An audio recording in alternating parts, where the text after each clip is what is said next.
बिस्मिल्लाहिर्रहमानिर्रहीम। अस्सलाम वालेकुम बच्चों। आज का जो हमारा टॉपिक है वो है बिलवासा टैक्स के फ़वाइद और नुकसानात, मुतनासिब टैक्स के फ़वाइद और नुकसानात, मुतज़ायद टैक्स के फ़वाइद और नुकसानात। ये टॉपिक हमने आज डिस्कस करना है। सबसे पहले आप आ जाएँ बिलवासा टैक्स के फ़ायदे की तरफ। इसके फ़वाइद हम डिस्कस करने लगे हैं। ये यहाँ पर 7 पॉइंट दिए हुए हैं। सबसे पहला पॉइंट ये है कि ये टैक्स चूँकि कीमत में शामिल नहीं होते, इसलिए टैक्स दहिंदा को नागवार नहीं गुजरते। अब बराह रास्त टैक्स जो है वो कीमत में शामिल नहीं होता। ये जो बिलवासा टैक्स होते हैं ये चीज़ों की कीमतों के साथ ही शामिल हुए होते हैं, इसलिए जो टैक्स दहिंदा किसे कहते हैं? टैक्स देने वाले को।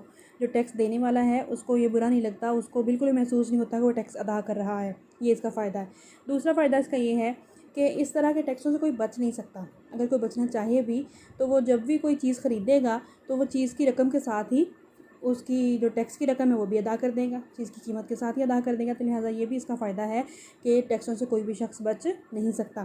तीसरा क्या है कि टैक्स की रकम चूँकि कीमत में शामिल होती है, इसलिए जब भी कोई भी ख़रीदेगा, चाहे अमीर ख़रीदे चाहे गरीब ख़रीदे, कोई भी शख्स ख़रीदेगा तो उसका टैक्स की अदायगी में हिस्सा बन जाएगा। कैसे हिस्सा बनेगा कि गरीब भी चीज़ ख़रीदेगा वो भी टैक्स उतना ही दे रहा होगा, जो अमीर ख़रीदेगा वो भी टैक्स उतना ही दे रहा होगा। तो लिहाजा तमाम लोग जो होंगे बराबर टैक्स में हिस्सेदार बन जाएंगे। चौथा इसका ये है कि जो सामान्य तायुश होता है, जो अमीर लोग इस्तेमाल करते हैं, जो एसी है, जैसे रेफ्रिजरेटर है, तो ये चीज़ें जो हैं इन पर अगर हुकूमत टैक्स लगा दे तो इसका बोझ अमीरों पर ज़्यादा पड़ता है, गरीबों पर नहीं पड़ता। क्यों? क्योंकि अमीर लोग ही इसको ख़रीदेंगे, जो गरीब लोग हैं वो इसको ख़रीदने की सकत ही नहीं रखते। लिहाजा ये असूल मसावात जो है यहाँ पर लागू हो जाएगा। उसके बाद नंबर 5 पॉइंट है कि इस किस्म के जो टैक्स होते हैं इससे सिर्फ एक तबका मुतासर नहीं होता, सिर्फ एक ही तबके पर टैक्स नहीं लगाया जाता माशरे के, बल्कि तमाम तबकों पर, तमाम जो गिरोह हैं, तमाम जो हिस्से हैं माशरे के, उन पर टैक्स लगाया जाता है। लिहाजा सिर्फ एक तबका मुतासर नहीं होता, सिर्फ एक तबका ही टैक्स नहीं देता बल्कि तमाम तबके देते हैं। ठीक हो गया।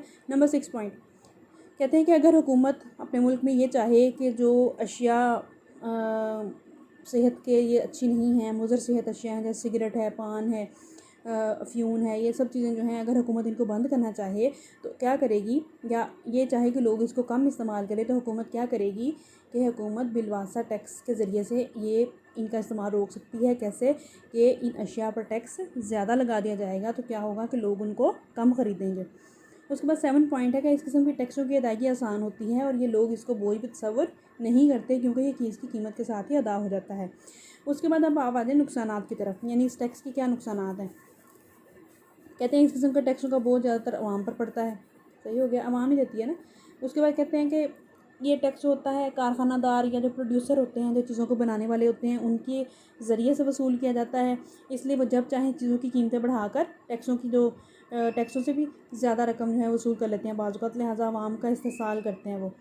उसके बाद कहते हैं ये असूल तयक्कुन हमने पीछे पढ़ा था। असूल तयक्कुन का मतलब ये है कि यकीन के साथ हम नहीं कह सकते कि टैक्स जो है वो कितना लगेगा, तो ये असूल यकीन को पूरा नहीं करते। अब इसी बात का नहीं पता होता कि कीमत में कितना टैक्स शामिल हुआ है, या कब बढ़ा दें, कब कीमत कम कर दें, कब टैक्स बढ़ा दें, तो लिहाजा इस बात का कोई भी अंदाज़ा नहीं होता। गैर यकीनी हो जाती है हुकूमत की आमदनी, कभी कम कभी ज़्यादा। कहते हैं इस किस्म के टैक्स अदा करने वालों में लोगों में शहरियत का एहसास पता नहीं होता। लोग अपने आप को जो है वो ये नहीं समझते कि हम टैक्स अदा कर रहे हैं, क्योंकि उनको पता नहीं होता उन्होंने कितना टैक्स अदा कर दिया। उसके बाद कहते हैं असूल मसावात को ये पूरा नहीं करते, क्योंकि अमीरों की निस्बत गरीबों पर इसका बोझ ज़्यादा होता है, क्योंकि ज़्यादा टैक्स जो है वो लगाया ही उन्हें एशिया पर जाता है जो कि गरीब लोग इस्तेमाल कर रहे होते हैं। उसके बाद आ जाए मुतनासिब टैक्स के फ़वाइद। अब हमने डिस्कस कर लिए बिलवासा टैक्स के फ़ायदे और नुकसानात। मुतनासिब टैक्स कौन सा होता है पीछे आप पढ़ चुके हैं। मुतनासिब टैक्स वो टैक्स होता है जो कि एक ही रेशो से, एक ही शरह से तमाम लोगों पर लगाया जाता है, चाहे कोई अमीर हो चाहे कोई गरीब हो। प्रोपोर्शनल टैक्स है, एक ही शरह से लगाया जाएगा। अब इसमें क्या इसका फ़ायदे हैं? नंबर 1, लोगों की आमदनियों के दरमियान जो फ़र्क होता है वो कायम रहता है। अमीर अमीर तर और गरीब गरीब तर हो जाता है, क्योंकि एक ही शरह से टैक्स लग रहा होता है, लोगों की आमदनियाँ कम हो जाती हैं। ठीक है, गरीब आदमी पे भी टैक्स लगेगा और अमीर पे भी टैक्स लगेगा। तो अमीर आदमी की आमदनी ज़्यादा है और गरीब की आमदनी थोड़ी है, तो थोड़ी आमदनी पर उसी शरह से टैक्स लगेगा। फ़र्ज़ करें एक शख्स की आमदनी 10,000 है और एक शख्स की आमदनी 1,00,000 रुपया है, तो जिसकी आमदनी 1,00,000 है उसका अगर 1,000 रुपया चला भी जाएगा तो उसको कोई फ़र्क नहीं पड़ेगा। लेकिन अगर जिस शख्स की आमदनी 10,000 है उसका 1,000 जाएगा तो उसको ज़्यादा फ़र्क पड़ेगा। उसकी आमदनी यानी उसके लिए रुपए की अहमियत थोड़ी ज़्यादा है, ये फ़र्क है यहाँ पे। उसके बाद कहते हैं सेकंड पॉइंट ये है कि इन टैक्सों से बचत पर कोई बुरा असर नहीं पड़ता। कहते हैं इसका ये फ़ायदा ये है कि टैक्सों से बचत पर कोई भी बुरा असर नहीं पड़ता, यानी लोग जितना बचा रहे होते हैं उतना ही बचा रहे होते हैं। ठीक है, उनको पता होता है कि हमने इतना टैक्स देना है, तो वो बचत, उन पर कोई भी फ़र्क नहीं पड़ता। उसके बाद कहते हैं ये नहायत सादा और आम फहम है। सादा और आम फहम है, इसका मतलब ये है कि इसको समझना काफ़ी आसान है। उसके बाद इसके नुकसानात की तरफ आ जाएं। नुकसानात क्या हैं इसके मुतनासिब टैक्स के नुकसानात क्या हैं। नंबर 1, ये टैक्स असूल मसावत को कहते हैं पूरा नहीं करता। असूल मसावत को क्यों पूरा नहीं करता कि अमीर और गरीब पर एक शरह से टैक्स वसूल किया जाता है, इसलिए जो अमीर बंदा है उसके लिए आमदनी जो है वो उसका डिफरेंस जो है वो, जैसे मैंने अभी आपको एग्जांपल दी है 10,000 और 1,00,000 रुपए की, कि 1,00,000 जिस शख्स की आमदनी है उसको जो है वो उसके लिए रुपए की अहमियत कम है, जिसकी आमदनी 10,000 है उसके लिए रुपए की अहमियत ज़्यादा है। तो लिहाजा असूल मसावत को पूरा नहीं करता। इससे कहते हैं कम आमदनी वाले लोग ज़्यादा मुतासर होते हैं और ये टैक्स गैर लचकदार होते हैं। गैर लचकदार का मतलब ये है कि जब चाहे इनमें तब्दीली नहीं की जा सकती।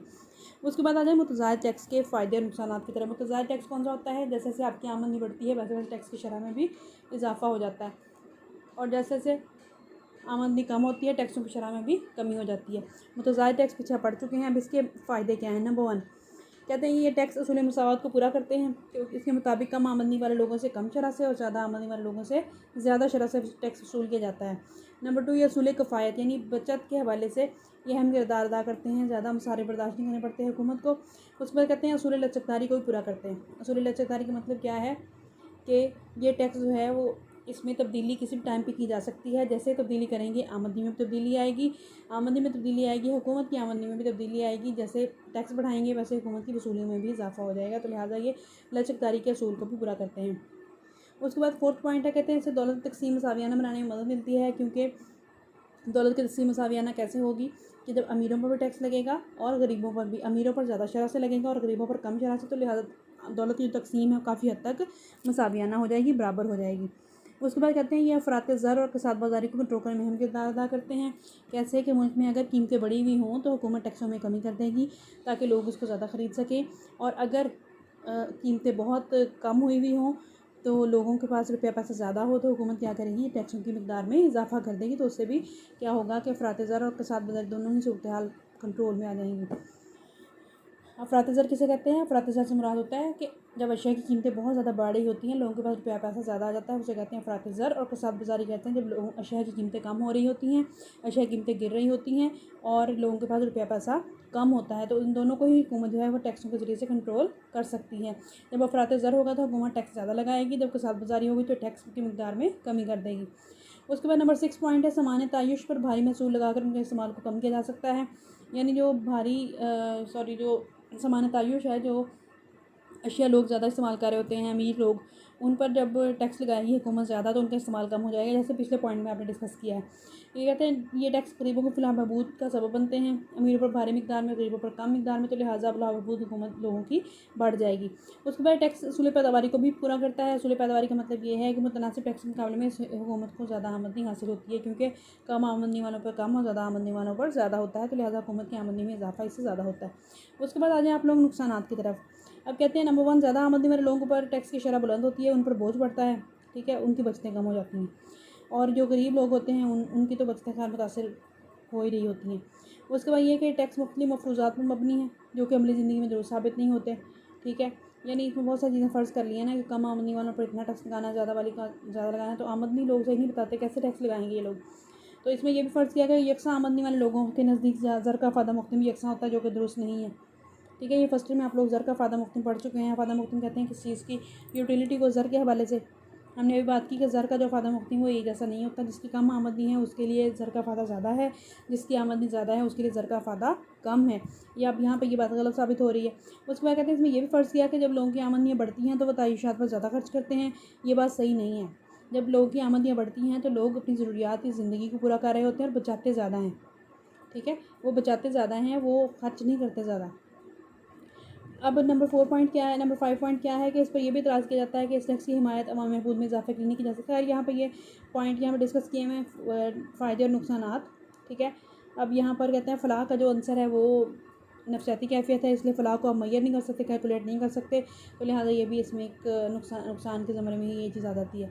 हमने आज डिस्कस किया है बिलवासा टैक्स के फ़ायदे, ठीक है, मुतनासिब टैक्स के फ़ायदे नुकसानात, बिलवासा टैक्स के फ़ायदे नुकसानात, मुतनासिब टैक्स के फ़ायदे नुकसानात और मुतज़ाद टैक्स के फ़ायदे और नुकसानात।